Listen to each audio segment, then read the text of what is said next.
негизи мындай органика боюнча мындай семинарлардын болгону жакшы. Анткени дыйкандарга көпчүлүккө бул органика боюнча болгону менен баарын түшүндүрүшүбүз керек, шарттарын баарын түшүндүрүшүбүз керек. Бул биздин азыр бир адамдын өзүнүн ден соолугуна керектүү нерселер болуп турат. Негизинен бул Теплоключенко айылында бүгүн жакшынакай семинар өтүп атат.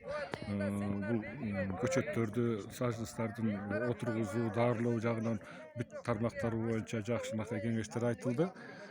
Буюрса мындан дыйкандарга бир топ сабак болот го деп ойлойм. Негизи мындай семинарлардын көп болуп дыйкандарга жеткизгенибиз бул чоң маселе.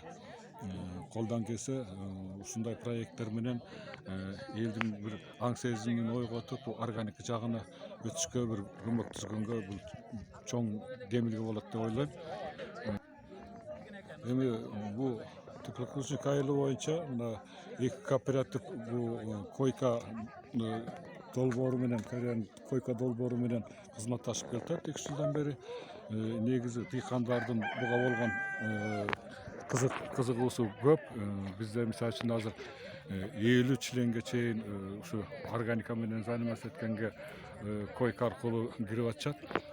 Мындай долбоорлордун көп болуп, мындан дагы ушул долбоордун, койканын ушул долбоорунун мындан дагы уланышына деле биз кызыктарбыз. Негизи анткени 1-2 жылда жалпы элге бул органика саясатын жеткизиш кыйын болот болуш керек. Ошон үчүн бул долбоор дагы бир проект уланса деген максат тилек кылат элек.